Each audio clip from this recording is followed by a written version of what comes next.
Emily Utt's job has been described as being like the Indiana Jones of church history sites. She doesn't just sit at a desk and research church history. Instead, she crawls through attics in the homes of early church leaders on her hands and knees, trying to become acquainted with what she calls sacred spaces. So what makes these places sacred? Well, that's what she shares with us on today's episode. Emily Utt has worked for almost 2 decades preserving and sharing the stories of the most significant places managed by the Church of Jesus Christ of Latter-day Saints. Emily has been involved in preservation projects ranging from 1820s log structures to 1970s new formalist landmarks around the world. Emily holds a master's degree in historic preservation. This is All In, an LDS Living podcast where we ask the question, what does it really mean to be all in the gospel of Jesus Christ? I'm Morgan Pearson, and I am so honored to have Emily Utt on the line with me today. Emily, welcome. It's good to be here. Well, I have told Emily this, but Emily and I have several mutual friends who I love and adore. And so if we're not good friends by the end of this interview, I'm going to be disappointed, Emily. I feel like we already are friends. Okay. I stalked you a little on Facebook as well. I'm like, we need to talk about how we know some of the same people. Yes, do like the mutual friend run through. I'll take it. I'd love that. Yeah. But I do know the friends that I do know that we have in common. I just think the world of, and they think the world of you. So I want to start with, I feel like you have spent more time in the sacred spaces of the church than most of us would ever dream of. So I wondered if you could start us off by sharing, what would you say constitutes or makes a sacred space? That is a fantastic question. When you hear the phrase sacred space, usually what comes to mind is a church or a synagogue or a temple or some type of place that has been dedicated to the worship of God. And those are absolutely sacred spaces, those places that we have dedicated to honor Him. But I think sacred spaces are more than that. They may be very, very individual. They may be more local to a community. I think of a sacred space is anywhere that we can go to feel the hand of the Lord in our lives. And it may be literally your closet, or it may be somewhere outside, but a sacred space is anywhere where I feel God working with me. And so there may be places that we go that are not on the top of our heads, places that are sacred. Right? There's places that are hard and places that are difficult, but some of those places are the most sacred to me because I feel God with me in those hard moments. So anywhere where God is with me is there. Well, I feel like having just studied and having fresh in our minds the Liberty Jail sections of Doctrine and Covenants, it's like anywhere the Lord can work, anywhere, even in this gross prison. So I love that definition. I also think about, you read in the Book of Mormon, the Waters of Mormon locations, how beautiful are the Waters of Mormon. And they say the name about 17 times because there they came to know God. And so I love, as I travel the world, finding and learning about people's Waters of Mormon locations. I imagine every person in the world has a place that would be their Waters of Mormon. And how beautiful is that place? For there they came to know God.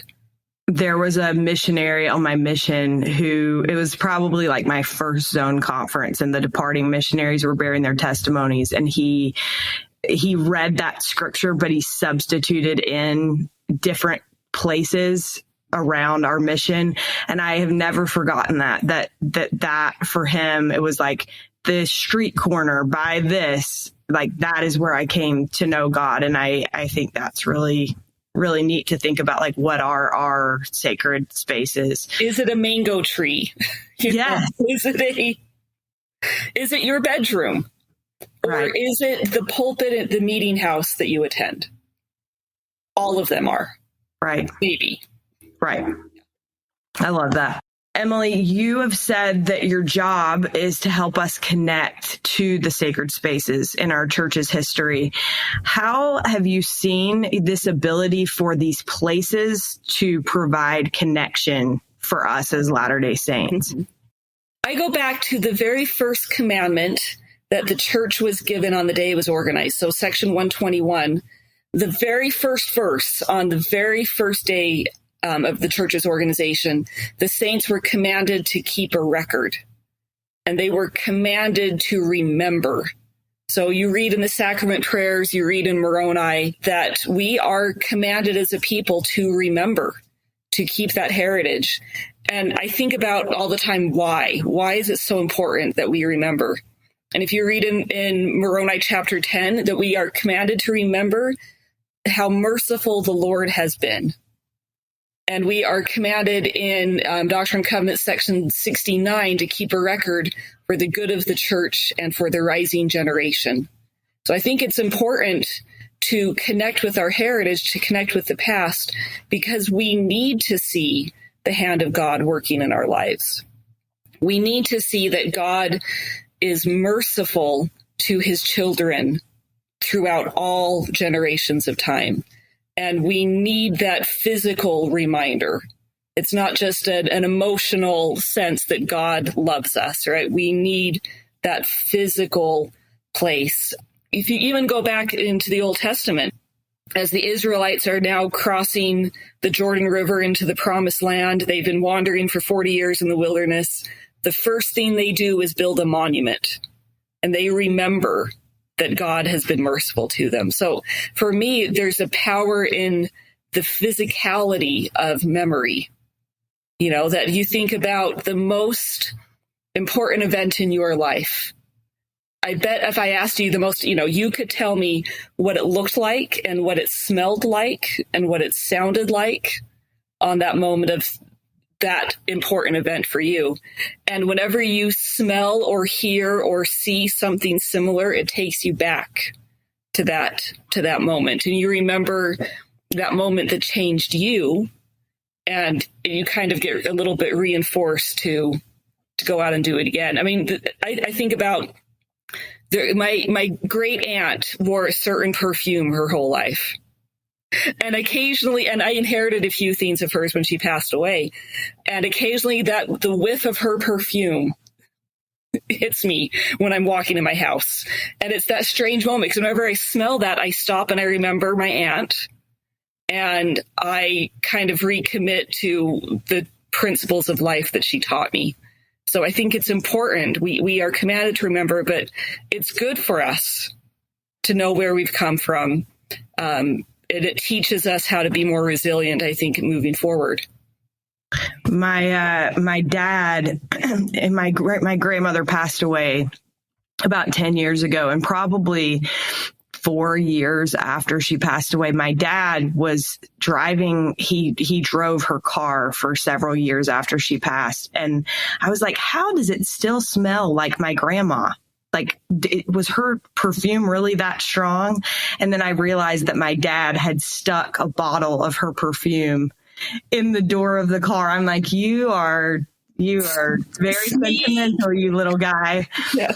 But no, I love that. And I think too, it makes me think of the sacrament, right? That is the reason that we're given this physical reminder every week. And how often do we actually stop and take that for what it is? But if we did, if we took the sacrament the way it's intended, how powerful that would be for us. Yeah.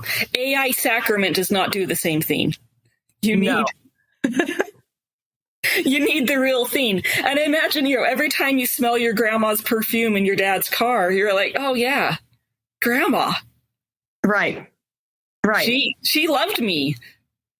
Yeah. Well, and I think that like you said, there's power in those smells, tastes, things like that, to take us back to a space and a feeling So I think that's a neat thing to think about. And maybe we can continue to think about that as we go through this conversation. I also was thinking about, I had a chance in college to spend a couple of weeks in Nauvoo. And I was grateful for people like you who had put in work to make those historic sites so special, because I had some neat experiences there.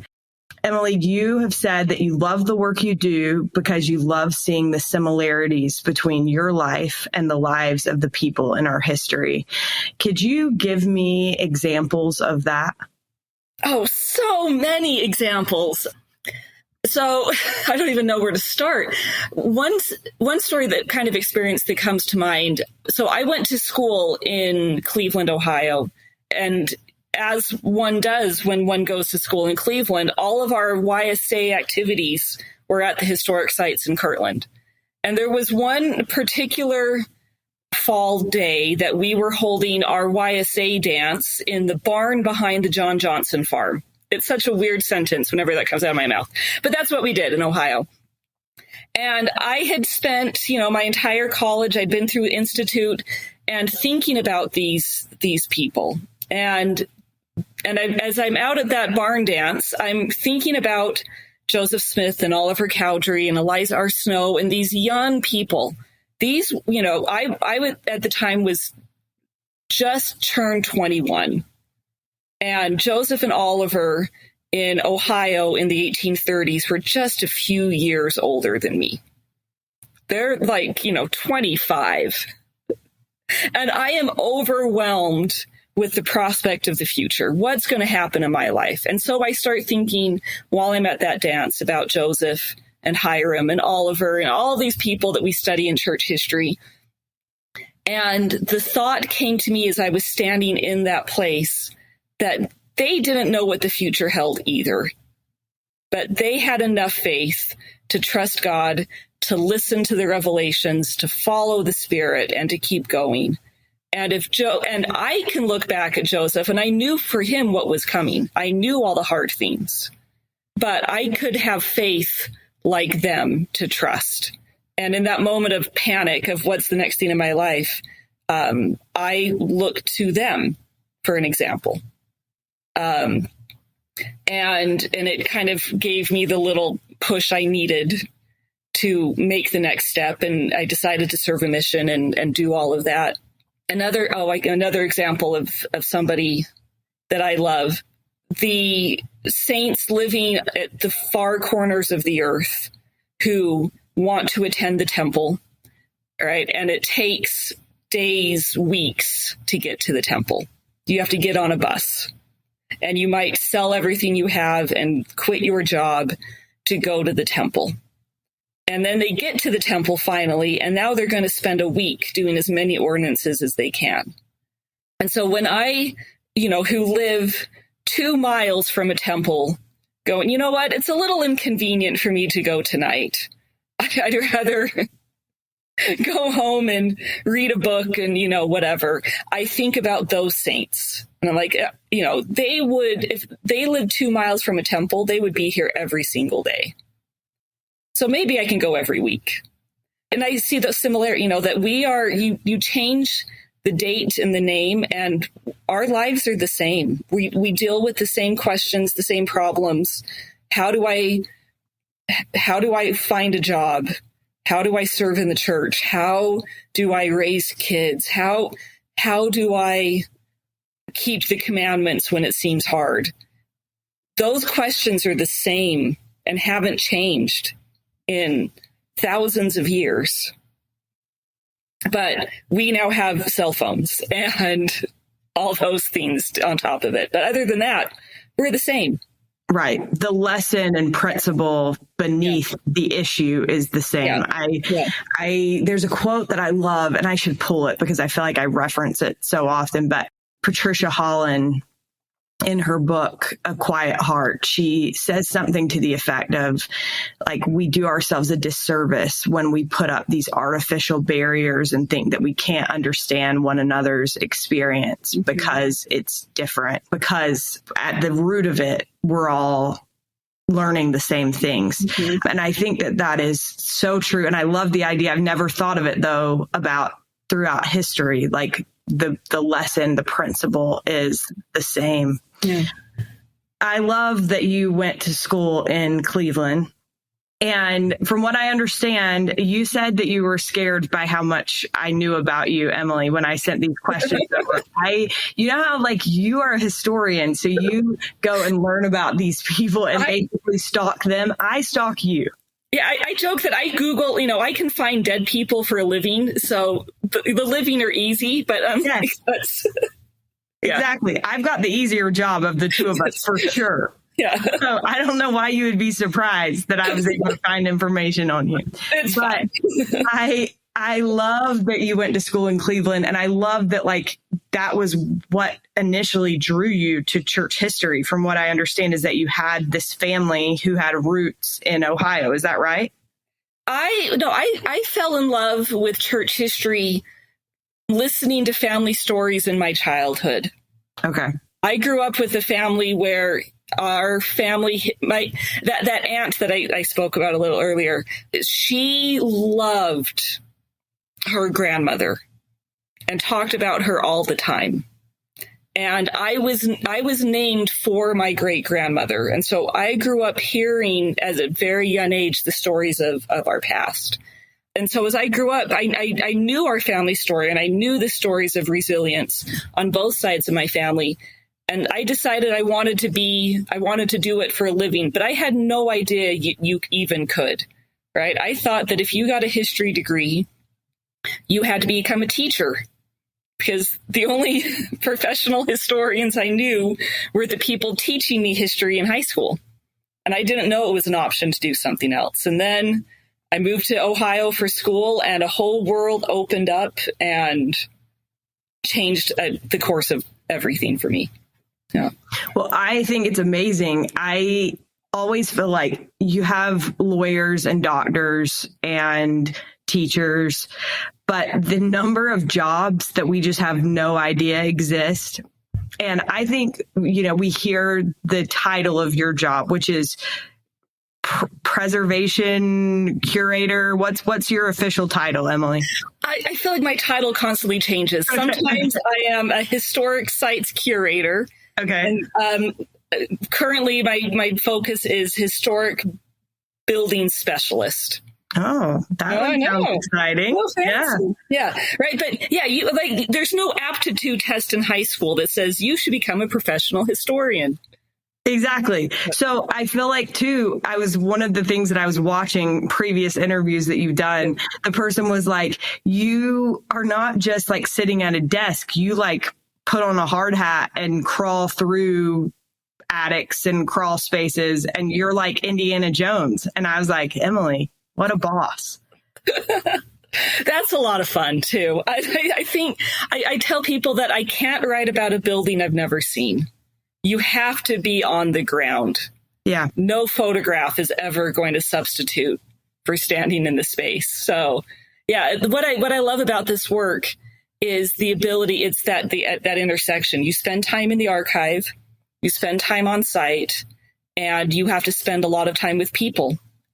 And it's this fun combination of all of the skill sets that I didn't even know could be combined into one job. It's a lot of fun.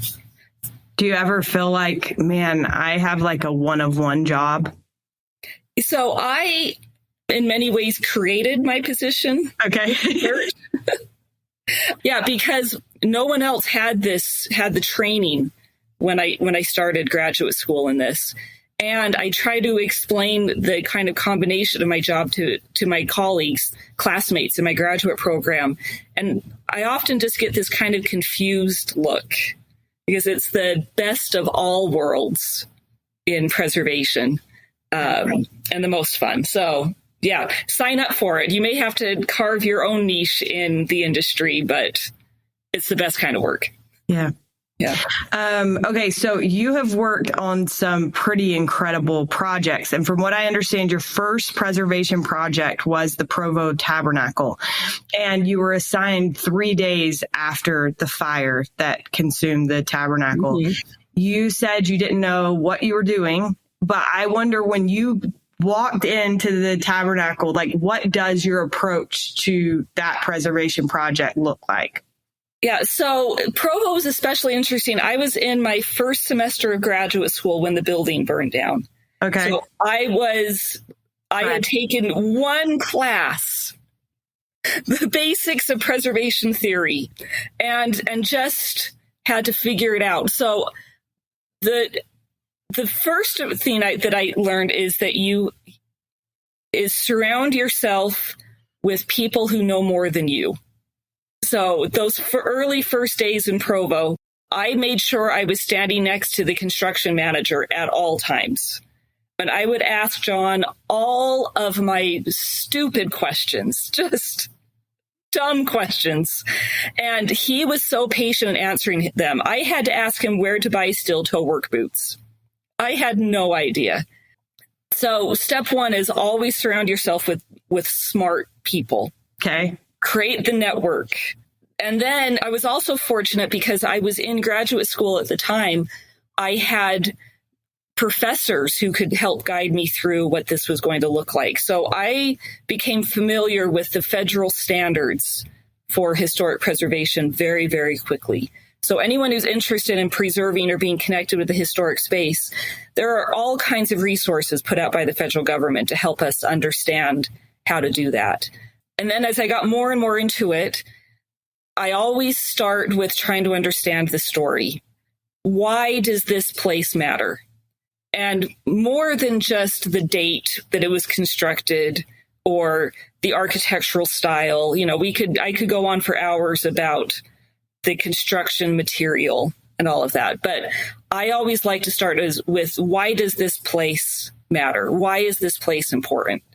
And then go from there. So there's a few things that an old boss used to talk about as we are getting into what places to preserve and how to preserve them, that she taught me 3 principles in that. And the first principle is really this idea is we want to be accurate. So if I need to know, was that piece of wood really installed in 1894? And I could give you all the details of how I know a certain piece of wood was installed in 1894, the type of nail used, the type of saw used, all of that. But we want to be as accurate as possible. We want to know, is this the place that it actually happened? And then the second principle is relevance. Does it matter? I could give you a 5-hour lecture on the history of sawmill production in Northeast Ohio in the 1830s. But for the Kirtland sawmill, that story doesn't matter as much as this profitable business was used to build the Kirtland Temple. So as I'm restoring that building, right, we're maintaining that building, it's not about the sawmill, it's about how did that sawmill help restore the church. And then the third aspect we often talk about is appropriateness. There's a lot of stories that we could tell, but not all of them are appropriate to share publicly. I think about some of the most sacred events in my life. I don't share them widely because they're sacred to me. Mm-hmm. And so as I think about what stories to share, how to share them, is it appropriate for that audience and for that place? So I start with those principles, and then you have to spend just a lot of time with the building. We joke that a building will tell us what it needs. So you go and you spend time in it. I like to, sometimes early mornings, sometimes late at night, you just get to know the building. Buildings are records and sources just as paper is. If you're trained well, if you know a few words, you can read a building like you can a book. Mm. And then you take all that together and combine it, and you just take your time. I think one of the other principles is that this type of work takes time. You don't become an expert in it in a couple of weeks of study, right? Or it takes years sometimes to know the source. And so people will often say, well, how do you know so much? I'm like, well, because I've devoted my entire adult life to understanding this. And, you don't just read one book, you read 6 and you go deep. And then you go back and read it again. I'm constantly surprised. Even buildings I think I know really well, a project will start and we'll learn something that will completely change our understanding of the building. Interesting. So being flexible with it as well. I want to go back really quickly to that idea of appropriateness. Mm-hmm. Thank you for sharing all of those points. I'm curious. Mm-hmm.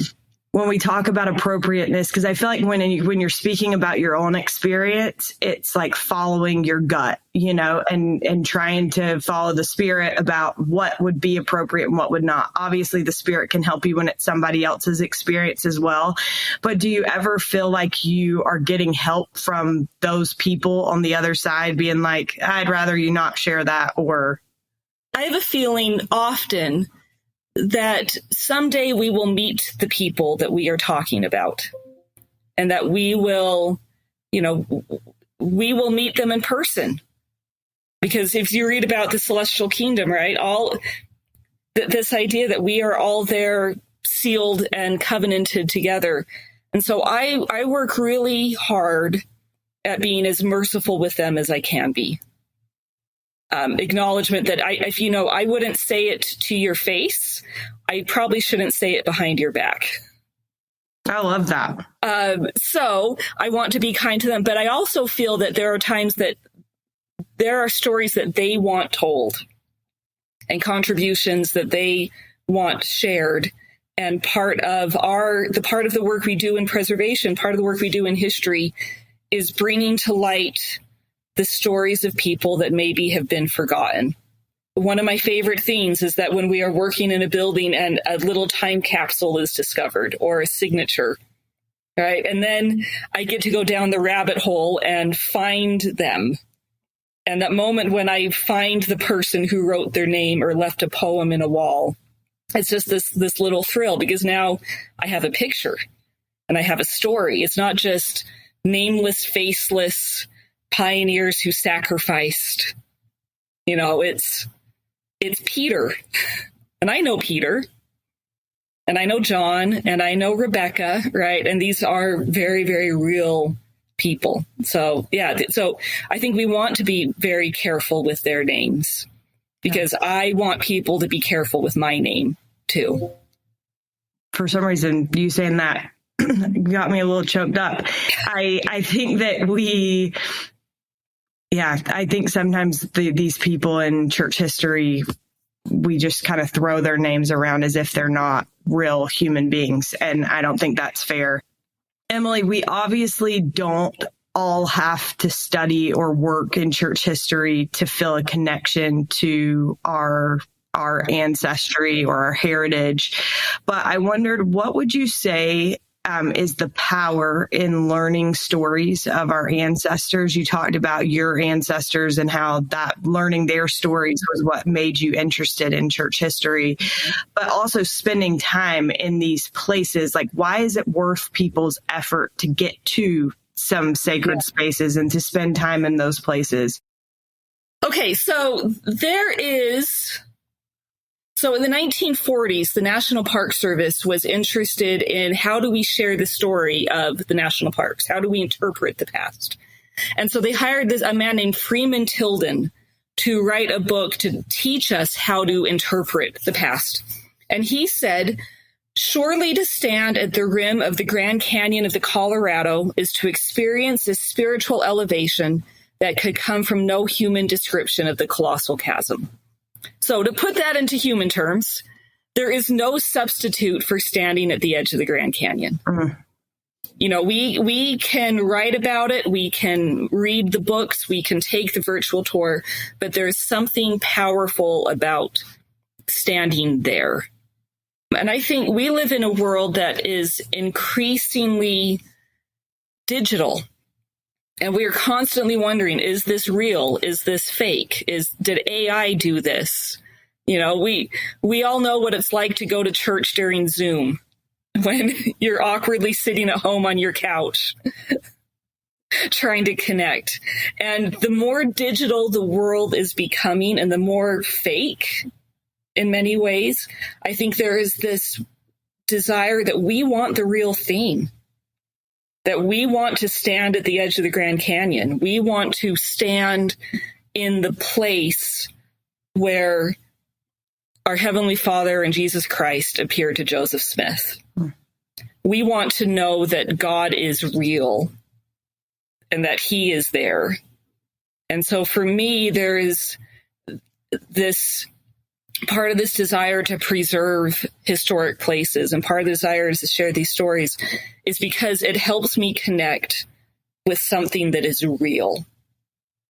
You know, that you can't stand in a sacred place and not feel something. And I think is that we want to attend church together. We want to sit in the pews and brush up against each other and have that conversation. And yeah, so I think we need that. I think we crave that authenticity. And so I think studying the past, connecting with the stories of our past, it doesn't even have to be church history's past, right? It could be your own family's past. There is something very powerful about the real thing. For some reason, that made me think about that song. Nothing like the real thing. You know that song? I'm not going to sing it, but no, I agree. And you can't fabricate the feeling. So you can't get that, like you said, from a photograph or an AI image. Okay. I want to, and I'm saying you can't fake the Spirit, right? When the Spirit is real, when the Spirit is testifying of truth, there it is deep, and you know that. Mm-hmm. And the Spirit working is maybe the same thing as tears, but sometimes it's not. Right. There's lots of things that can impersonate the Spirit, but when you know it's the real thing, it goes so deep. I completely agree. I want to make sure that we get to talk about this. So You said you almost fainted when you learned that the church had acquired the Kirtland Temple. And I love something that you said about these saints that lived in Kirtland. You said, I think about the enthusiasm they had when they built Kirtland. You have a bunch of people. Some of them are a little bit older. They're a little more established. They're storekeepers. They have some cash, but you also have a lot of young kids who have no idea what they're doing. They've never built a house, let alone a house of the Lord. I walk into any of our sites really in Kirtland, especially in the temple, and I can see how little they actually knew. And I can see the enthusiasm with which they went and did it. It's literally in the floorboards. And that was on the Follow Him podcast. I love this, imagining somebody that has such a love for Kirtland, learning that the church has finally gotten the Kirtland Temple. And so I wondered if you could kind of take us back to that when you learned about it, but also prior to this acquisition, you said you had only been in the Kirtland Temple as a visitor, which you had been in Cleveland. You had visited, and by visitor, we mean that the Kirtland Temple was previously owned by the Community of Christ Church. But I imagine that you have been able to spend some significant time in the Kirtland Temple now. So why would you say that this moment, I know it was significant for you, but why should it be significant for all of us? Yeah. So I've been attending and visiting the Kirtland Temple for 20 years. And I know the people that were charged with preserving that building and sharing its story. And some of those people were some of my mentors. I love them. And I am so grateful for all of the work that they did to protect that place. So part of the physical shock of when I was told that the properties were being transferred to the church was really thinking about my friends and these people that had loved that building and still love that building. And part of that shock was for me that the realization that the stewardship of this place was now falling on us. Right. And falling on me in particular. So I mean, it's a heavy responsibility, and but also what a tremendous blessing to be involved in it. Why it matters so much has everything to do with our understanding of the temple. We could not do temple work We could not be sealed. We could not do any of the work for our ancestors if it wasn't for the keys that were restored in the Kirtland Temple. The church that we live in today would be a very different organization if it wasn't for the Kirtland Temple.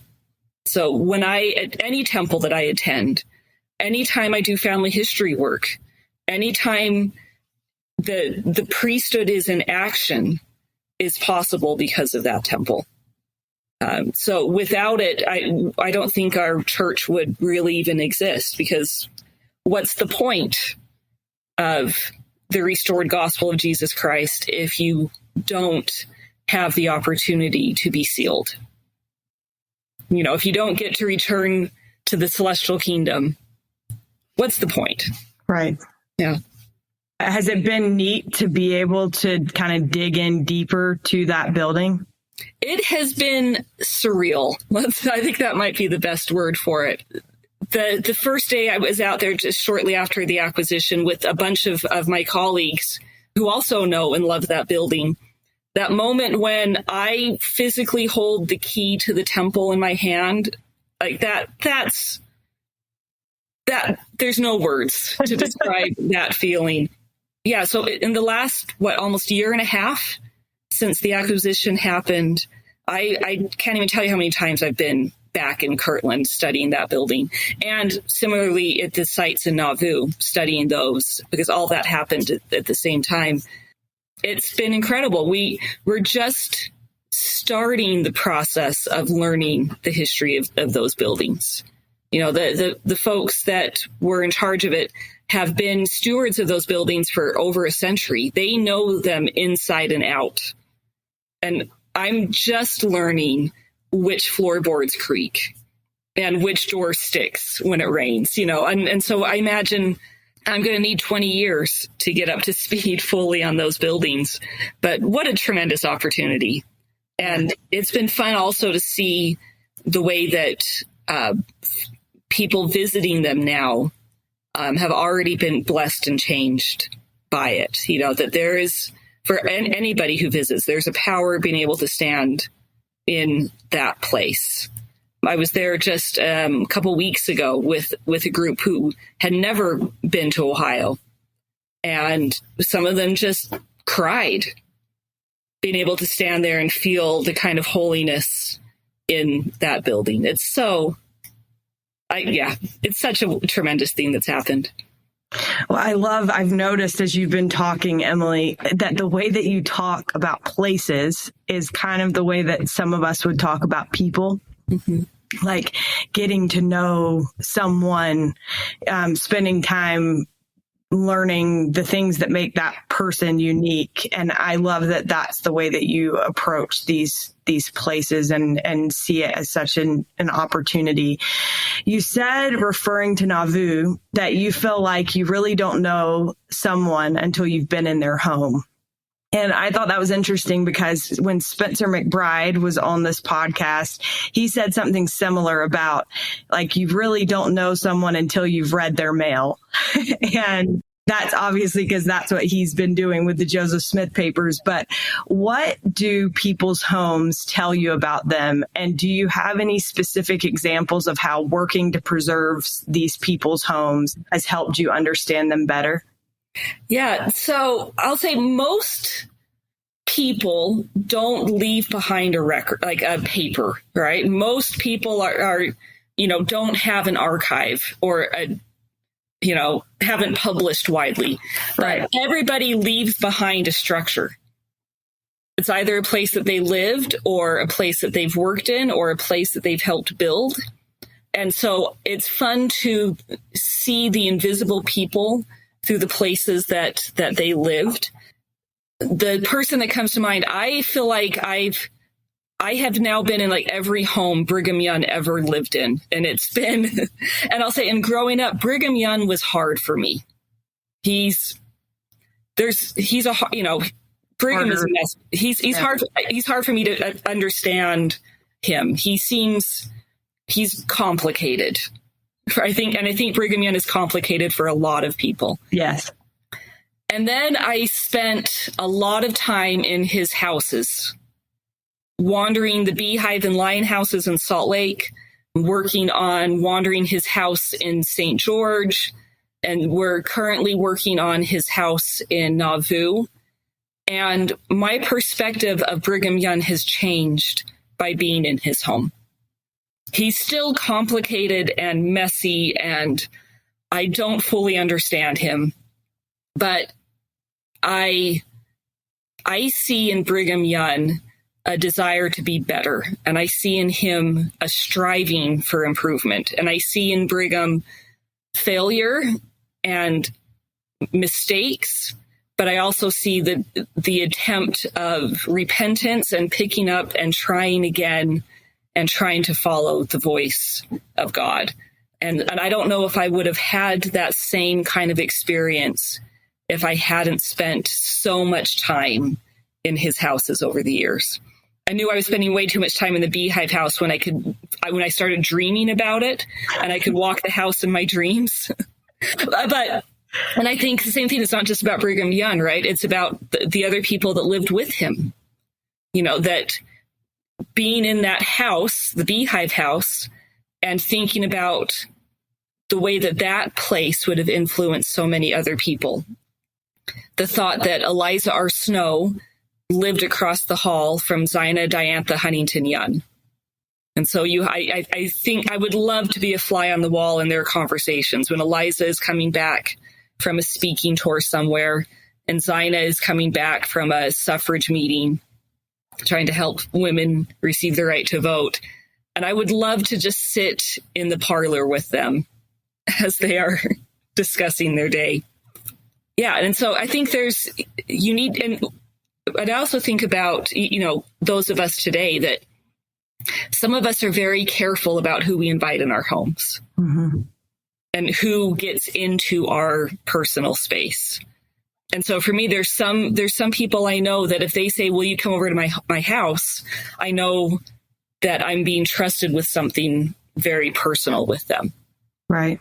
So I learned so much about people from when I'm actually invited into their home.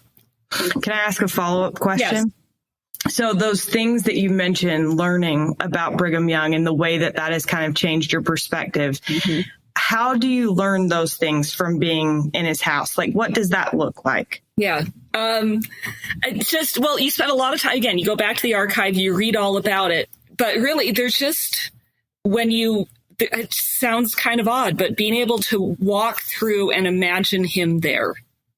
One of my favorite stories of Brigham Young, and when I used to give tours of the Beehive House, sometimes I would talk about it. There was one particular day where Brigham was in the backyard near the stables, and he saw one of the stable hands put his saddle in the dirt. And if you work with horses and that kind of equipment, that is a no. You do not put a saddle in the dirt. And Brigham sees this happen and starts yelling at this stable hand. And in mid-sentence, as the story goes, Brigham stops, turns, and runs from the backyard into the house. And his little daughter follows him because she's cute and little. And Brigham goes into his bedroom and slams the door. And his daughter pushes her ear up against the door, and she can hear her father yelling at himself, "On your knees, Brigham, on your knees," meaning get down and pray. You can't treat people like that. And I like to imagine, I can almost then visualize Brigham in his house, in his private space, calling himself to repentance for treating someone poorly. And I can walk the house the same way, right? I can start in that backyard and I can run through the house with him and slam that door and be in that bedroom with him as he is praying.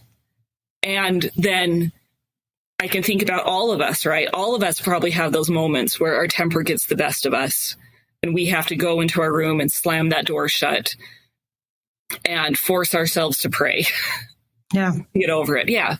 And I don't know if I would have that same appreciation of that story without the house. Right. I need to be able to slam the door. That's so neat. Thank you for sharing that. Okay, so you've said that the future of church history sites is exciting. Obviously, in 2030, we'll have the anniversary of the organization of the church. I wondered, what are some of the things that you're most excited for in your work in the next 5 years or so? And do you have a dream project? My dream project is whatever I'm working on right now. No, that's fun. That's fun. No, there's lots of wonderful things happening. So you have all the major anniversaries of the church coming up in the next decade that are going to be, I mean, so wonderful. How do you tell those stories? A project that just wrapped up that I will never stop talking about is the restoration of a meeting house in Ogden, Utah, that was built for the deaf community in 1915. And it's one of the first buildings in the Western United States designed by the deaf.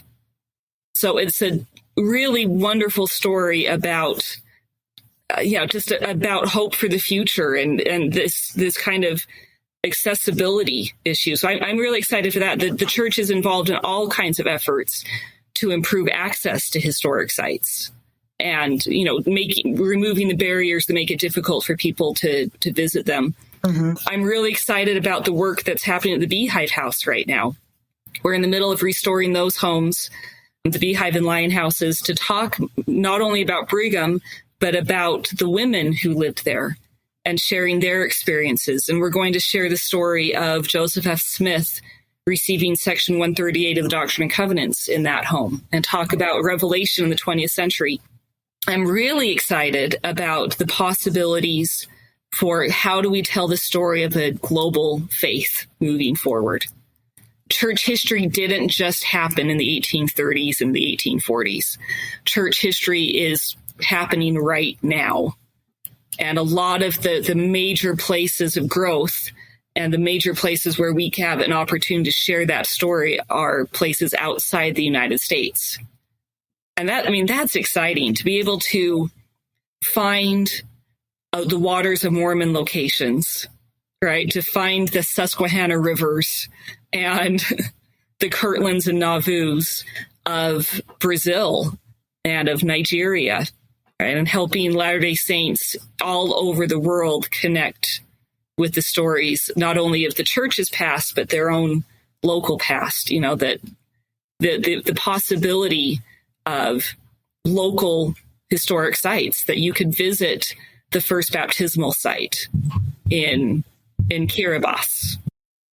How cool is that going to be? Yeah. Oh, so cool. Yeah. I think just this week, somebody was asking me about my family history, and they were like, I assume your parents are converts. I'm from North Carolina. They were like, I assume they joined the church, or you had family from out here. And I was like, no, my ancestors joined the church in North Carolina and they never left. And so on one side, I'm 6th generation LDS, and on the other 5th. And this man's eyes were just like, what? And I think it's neat to think about and honor the people that gave us this gift of the gospel of Jesus Christ. And one of the most beautiful ways I think that we can honor that history is by, like we've talked about throughout this conversation, visiting those places and feeling the spirit that's associated. So I love the idea of people all over the world getting to have better access to their own history within the church. So tangent on that quick, yes. The history of the church in the South is fascinating.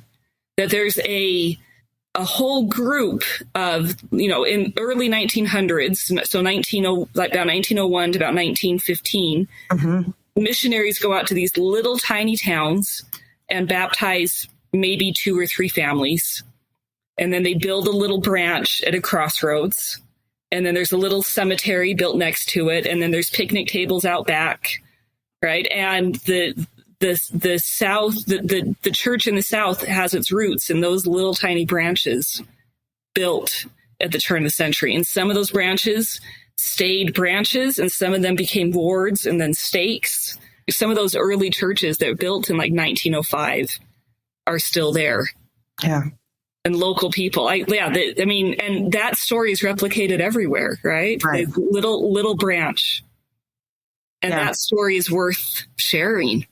You know, to be a 5th generation Latter-day Saint from North Carolina is very cool. Yeah. My grandma, the first woman that joined the church in my family, missionaries knocked on her door. Mm-hmm. Her husband didn't want her to talk to them. They gave her a Book of Mormon. She read it and she loved Alma so much that she said no matter if her baby was a boy or a girl, she was going to name the baby Alma. And she did. She named her daughter Alma. And that was she joined the church in 1911. So I appreciate, I appreciate the gospel in my life. And I know that there are people all over the world that feel the same way. Emily, my last question for you is, what does it mean to you to be all in the gospel of Jesus Christ? I feel like we've been talking about that for the last 45 minutes. Yeah. I think all in for me is loving God, and then by extension, loving his children. And so when I say that I strive to love God above all else, that means that I am going to do the hard thing. I'm going to stick with the gospel, stick with the church through all the hard things, and find ways to then extend that love for everyone. I want everyone around me to know that they are loved, that God loves them, and that he wants them to return home to be with him. So for me, being all in is what can I do to help? How can I facilitate that? Because he has extended his love to me, and so I'd better help somebody else do it too. That's all in. Thank you so much, Emily. It has been so good to talk to you. And thank you so much for sharing your experiences and your testimony with us. It's been good to be here. We are so grateful to Emily Utt for joining us on today's episode. As always, we're so grateful to you for spending your very valuable time with us. And we're also grateful to our sound guy, Derek Campbell of Mix It 6 Studios, for his help with this episode. Thank you so much for listening, and we'll look forward to being with you again next week.